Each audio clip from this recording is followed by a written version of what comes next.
संप्रदाय से निकाल दिया था। उसके बाद मैंने शहर में एक शराब खाना खोला। धीरे धीरे मैंने एक लंगड़े भिखारी, एक विधवा जो अपने बच्चे को पाल रही थी, और एक बूढ़े पति पत्नी को भी अपने यहाँ रख लिया। लेकिन एक दिन गुरुजी मुझे वापस संप्रदाय ले गए। वे मेरी आध्यात्मिक जड़ निकालकर अपने मरते हुए छोटे शिष्य को बचाना चाहते थे। उस दिन लंगड़े ने गहरी सांस लेकर खुद को खड़ा कर लिया। उसके हाथ की पुरानी लाठी एक तलवार में बदल गई। विधवा के पास खड़ा बच्चा अपनी अंधी आंखें खोल देता है। उसकी आंखों में अजीब सा अंधेरा था। बूढ़ा पति पत्नी एक दूसरे को देखकर मुस्कुरा दिए और पल भर में 18-19 साल के जवान बन गए। और वह लंगड़ा आदमी बिल्कुल उस मूर्ति जैसा दिखता था जो सबसे बड़े संप्रदाय के द्वार पर खड़ी थी। ये फेंक, आज 1-2 प्याले ज्यादा शराब मिल सकती है, आज शराब नहीं मिलेगी। कल ही मैंने तुम्हारे लिए नए कपड़े सिले थे और तुमने फिर उनका ये हाल कर दिया। वो जी, शहर का एक भिखारी था। उसकी बाईं टांग नहीं थी। मुझे उस पर दया आ गई थी, इसलिए मैंने उसे अपने भोजनालय में हल्का काम दे दिया था। मैं उसके खाने और रहने का खर्च उठाता था। वह काम भी काफी अच्छा करता था। इनाम के तौर पर मैंने उसके लिए नए कपड़े खरीदे थे। लेकिन सिर्फ एक दिन बाद ही उन कपड़ों पर तलवार के निशानों जैसे कई चीरे नजर आने लगे। क्या तुम फिर तलवार चलाने का अभ्यास कर रहे थे? तुम जानते हो ना, तलवार की ऊर्जा को आंखें नहीं होती। मालिक, इसकी बातों में मत आना। यह लंगड़ा रोज सपना देखता है कि यह कोई महान तलवारबाज है। बिल्कुल सही, एक लंगड़ा भी भला तलवारबाज बन सकता है। हाँ हाँ हाँ, मुझे तो लगता है इसकी टांग भी किसी नेक इंसान ने काटी होगी ताकि यह दूसरों को नुकसान न पहुंचा सके। आसपास बैठे लोग जोर जोर से हंसने लगे और उसका मजाक उड़ाने लगे। हुओ जी भी हंस रहा था, लेकिन उसकी मुस्कान में मजबूरी साफ नजर आ रही थी। तुम सब इससे माफी मांगो। मेरी बात सुनते ही सब लोग रुक गए। क्या कहा? हम एक भिखारी से माफी मांगे? हाँ, हमने ऐसा क्या गलत कह दिया? माहौल धीरे धीरे गर्म होने लगा। हुओ जी ने मेरी बांह पकड़ ली।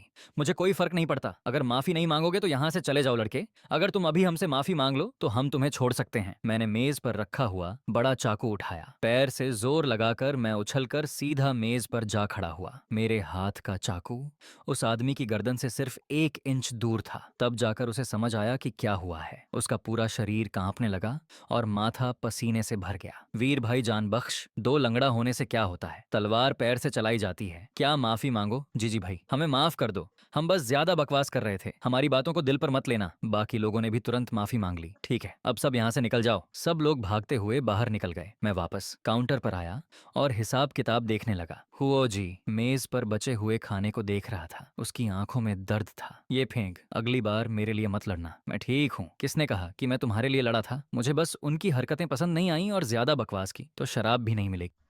ये फेंक गए, जल्दी आओ। मोयू को फिर से दौरा पड़ा है। मैं तुरंत लूहुई के साथ रसोई की तरफ भागा। मोयू सिर्फ 10 साल की थी। दर्द की वजह से उसका छोटा सा शरीर सिकुड़कर एक गेंद जैसा हो गया था। मैंने उसके कंधे पर हाथ रखा और अपनी आध्यात्मिक शक्ति उसके शरीर में भेजनी शुरू कर दी। कुछ देर बाद मोयू ने काला खून उगल दिया और धीरे धीरे अपनी आंखें खोल दी। लूहुई ने राहत की सांस ली। ये फेंक, तुम्हारी वजह से ही मोयू आज तक जिंदा है। तुमने हम माँ बेटी पर बहुत बड़ा एहसान किया है। हम इस उपकार को कभी नहीं भूलेंगे। अगर कभी तुम्हें हमारी जरूरत पड़े तो बिना झिझक हमें बताना। मैं धीरे धीरे खड़ा हुआ। बहुत ज्यादा खर्च करने की वजह से मुझे चक्कर आ रहे थे। कमरे की तरफ लौट गया। तभी अचानक कमरे का दरवाजा खुल गया। मैंने एक बहुत ही परिचित आध्यात्मिक शक्ति महसूस की। गुरुजी, आप आए हैं और मैं आपका स्वागत भी नहीं कर पाया। क्या तुम्हें पता है कि पहाड़ के नीचे बिना अनुमति आध्यात्मिक शक्ति का इस्तेमाल करना बहुत बड़ा अपराध है? जी, शिष्य जानता है तुमने दैत्य मार्ग वालों पर हमला किया और फिर भी तुम्हें कोई पछतावा नहीं है। मेरे पास तुम्हारे जैसा शिष्य कभी था ही नहीं। मैं चुप रहा, लेकिन मेरे मन में अनगिनत विचार उमड़ रहे थे। गुरुजी, आप मुझे किस काम से ढूंढने आए हैं? तुम आज तक जिंदा हो तो सिर्फ अपने छोटे भाई की वजह से। अब उसकी जान खतरे में है। अगर तुम अपनी आध्यात्मिक जड़ उसे देकर उसकी जान बचा सकते हो तो क्या तुम तैयार हो? यह बात सुनते ही मेरा पूरा शरीर ठंडा पड़ गया। उनकी आवाज में सवाल कम और धमकी ज्यादा थी। मैं जानता था कि वह मेरी अनुमति लेने नहीं आए थे। मेरे पास कोई विकल्प नहीं था। गुरुजी, कृपया मुझे अपने मित्रों से विदा लेने का थोड़ा समय दे दीजिए भाई। निंगबिंग ने सिर हिला दिया और बिस्तर पर बैठ गया। मैंने गहरी सांस ली और सामने वाले आंगन की तरफ चल दिया। हुओ जी रोटी पकड़े बड़े मजे से खाना खा रहा था। लू हुई मोयू की थाली में सब्जी रख रहा था। ये फेंक, जल्दी आओ। आज तुम्हारी पसंद का दम किया हुआ मांस बनाया है। ये फेंक, मैंने तुम्हारे लिए एक तलवार भी बनाई है। खाना खाने के बाद देखना हाथ में ठीक लगती है या नहीं। मैं उन सबको देखता रहा। मेरे मुंह से एक शब्द भी नहीं निकला। दिल में दर्द और उदासी इतनी भर गई थी कि सांस लेना भी मुश्किल हो रहा था। आज के बाद शायद मैं कभी हुओ जी को तलवार चलाते नहीं देख पाऊंगा ना। लूहुई का नृत्य देख पाऊंगा, न मो यू को ठीक होते देख पाऊंगा, और शायद उन बूढ़े पति पत्नी से भी कभी नहीं मिल पाऊंगा। मुझे जाना होगा जैसे किसी शांत झील में पत्थर फेंक दिया गया हो। तीनों एक साथ मेरी तरफ देखने लगे। श्याओफिंग, भैया आप कहाँ जा रहे हो? मोयू ने मेरा हाथ पकड़ लिया। मुझे महसूस हुआ कि उसके हाथ कांप रहे थे। चिंता मत करो, मैं बहुत जल्दी वापस आ जाऊंगा। मैंने उसके सिर पर हाथ फेरा और लू हुई को एक छोटी सी शीशी दे दी। इसमें मेरी आध्यात्मिक शक्ति है।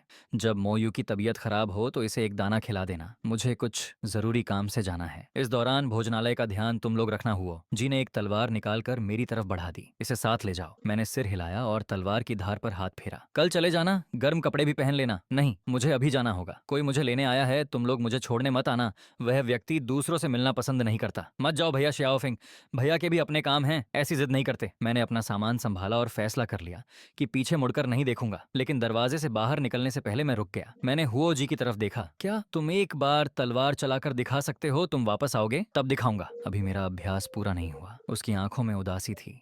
तीनों की नजरों के बीच मैं दरवाजे से बाहर निकल गया। जल्दी वापस आना। मैं एक पल के लिए रुक गया, फिर पीछे देखे बिना हाथ हिला दिया। जरूर। बाई निंगबिंग के साथ संप्रदाय लौटते ही अचानक हवा में कई जंजीरें उभर आईं और मुझे बांध दिया। पहरेदार शिष्य तुरंत मेरे आसपास इकट्ठा हो गए, जैसे उन्होंने कोई राक्षस देख लिया हो। ये फेंग और फांग युआन का दैत्यों से संबंध है। अब ये फेंग को वापस संप्रदाय लाया गया है। इसे काल कोठरी में डाल दिया जाएगा और बाद में इसका न्याय होगा। बाई निंगबिंग ऊपर से मुझे देख रहा था। उसकी आंखों में उपहास साफ दिखाई दे रहा था। तुमने मेरे छोटे भाई के साथ क्या किया? सच तो यह था कि दैत्यों से मिला हुआ बाई निंगबिंग खुद था, लेकिन सब लोग उसे एक महान अमर समझते थे।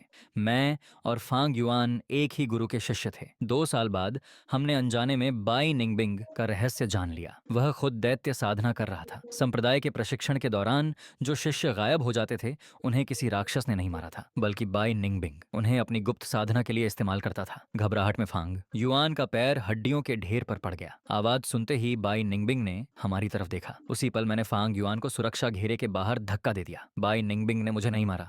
उसने मेरे शरीर में दैत्य ऊर्जा भर दी और सबको बता दिया कि मेरी साधना बिगड़ गई है। उसने मुझ पर एक श्राप भी लगा दिया। मैं इस सच्चाई के बारे में किसी को एक शब्द भी नहीं बता सकता था। फांग युआन संप्रदाय का सबसे प्रतिभाशाली शिष्य था। उसने मेरे लिए बहुत विनती की, इसलिए संप्रदाय ने मुझे तुरंत मारने के बजाय एक मौका दिया। मेरे शरीर पर एक निशान लगा दिया गया और उसके बाद मेरी हर हरकत उनकी निगरानी में रहने लगी। अब बाई निंगबिंग को शायद पता चल गया था कि उस दिन फांग युआन भी वहां मौजूद था। मैंने सोचा था कि वह सिर्फ मुझे खत्म करना चाहता है ताकि कोई सबूत न बचे, लेकिन मैंने कभी नहीं सोचा था कि फांग युआन भी इस मामले में फंस जाएगा। मैंने सोचा था कि अगर मैं सारा दोष अपने सिर ले लूं और बाई निंगबिंग के नाटक में साथ देता रहूं तो फांग युआन की जिंदगी सुरक्षित रहेगी, लेकिन मैं गलत था। पता नहीं कितने दिन बीत गए। एक दिन काल कोठरी का दरवाजा खुला। अचानक आई रोशनी की वजह से मेरी आंखें चौंधिया गईं। मैंने हाथ से आंखों को ढककर देखा। बाई निंगबिंग अंदर आ रहा था। तुमने फांग युआन के साथ क्या किया? अपनी जान बचाने की चिंता करो। तुम अभी भी दूसरों के बारे में सोच रहे हो। क्यों? हम दोनों सच किसी को बता नहीं सकते थे। फिर तुमने यह सब क्यों किया? मैं और फांग युआन सिर्फ प्रतिभाशाली शिष्य थे। हमारी कीमत एक शक्तिशाली साधक के सामने कुछ भी नहीं थी। और इतने वर्षों में बाई निंगबिंग ने जो नाम और सम्मान कमाया था, उसके सामने कोई भी हमारी बात पर विश्वास नहीं करता। क्यों? इस दुनिया में कमजोर होना ही सबसे बड़ा अपराध है। तुम जैसे लोगों को मैं जितनी बार चाहूं मार सकता हूं। मेरे साथ जो करना है करो, लेकिन फांग युआन को छोड़ दो। उसे कुछ नहीं पता, कुछ नहीं पता। बाई निंगबिंग हंस पड़ा। अगर उसे कुछ नहीं पता होता तो क्या वह मेरी साधना के समय बुजुर्गों को लेकर अंदर घुसता? उसे लगा था कि उसके पास गवाह हैं, लेकिन उसे क्या पता था कि वह बुजुर्ग भी मेरा आदमी था। मेरे पूरे शरीर में सिहरन दौड़ गई। मैं कांपने लगा। फांग युआन वाकई बहुत जिद्दी निकला।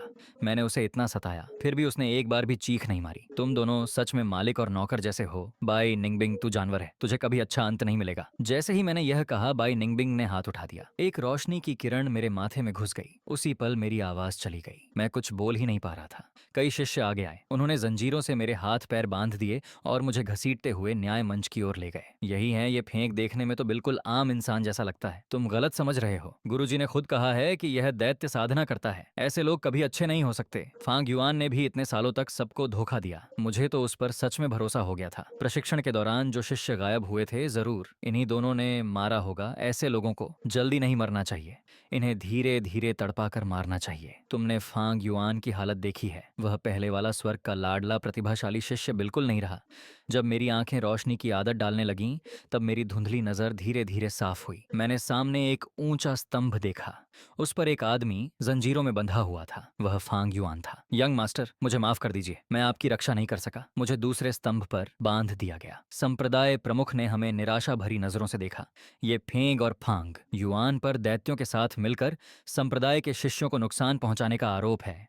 इन पर स्वर्गीय बिजली की सजा दी जाती है। जब तक मृत्यु न हो, सजा जारी रहेगी। मैंने अपनी मुट्ठियां कस लीं। मेरी नजर बाई निंगबिंग पर टिक गई। उसका चेहरा बिल्कुल शांत था, लेकिन जब हमारी नजरें मिलीं, उसकी आंखों में उपहास और जीत की चमक दिखाई दी। क्यों क्यों अच्छे लोगों को मरना पड़ता है और असली अपराधी ऊंचे सिंहासन पर बैठकर सम्मान पाता है। दंड प्रारंभ करो। मैंने आंखें बंद कर लीं। मेरा दिल पूरी तरह टूट चुका था। रुको। जैसे ही स्वर्गीय बिजली गिरने वाली थी, एक गूंजती हुई आवाज पूरे संप्रदाय में फैल गई। उस आवाज के साथ इतना भयानक दबाव फैला कि सबसे शक्तिशाली संप्रदाय प्रमुख का चेहरा भी सफेद पड़ गया। मैंने आसमान की ओर देखा। मुझे एक जाना पहचाना चेहरा दिखाई दिया। वह तलवार पर सवार होकर हवा में उड़ता हुआ आ रहा था।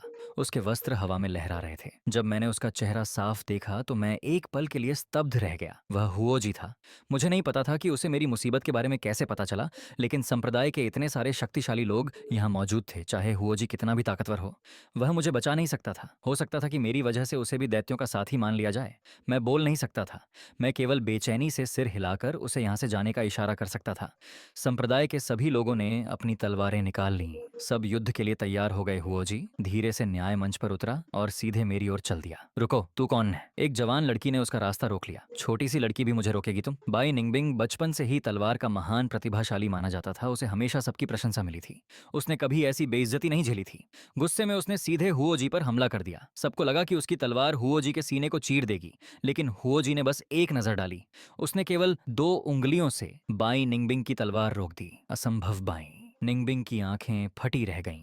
उसने तलवार वापस खींचकर दोबारा हमला करने की कोशिश की, लेकिन हुओजी ने हल्का सा जोर लगाया और बाई निंगबिंग की प्रसिद्ध दिव्य तलवार टुकड़े टुकड़े होकर टूट गई। पूरा मैदान स्तब्ध रह गया।